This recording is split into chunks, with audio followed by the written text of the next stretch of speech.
এখানে রুই মাছ কিনে নিয়ে এসেছি 1 কেজির থেকে একটু বেশি ওজনের মাছটা, রুই মাছটা।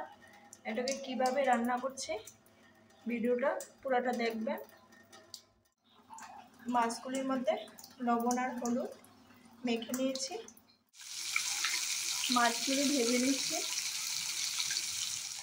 মাছ তরকারি রান্না করার জন্য টমেটো কেটে নিয়েছি, এখানে মাছগুলিও ভেজে নিয়ে কড়াইয়ের মধ্যে তেল গরম হয়ে গেছে, কালি জিরা দিয়ে দেব।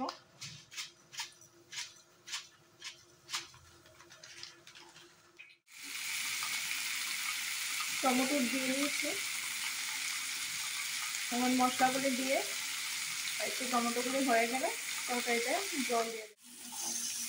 সব মশলা দিয়ে দিয়েছি, লবণটা লাস্টে দেবেন, না হলে টমেটোগুলি পুরো গলে যাবে।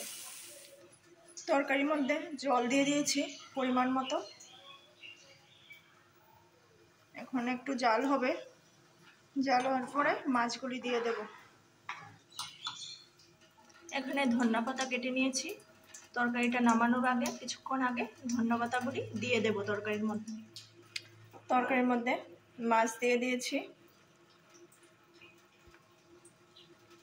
কিছুক্ষণ জাল হবে, তারপর নামানোর আগে ধনিয়াপাতা দিয়ে তরকারিটা নামিয়ে নেব। দিয়ে দিয়েছি ধনিয়াপাতাগুলি। আমার তরকারি রান্না হয়ে গেছে।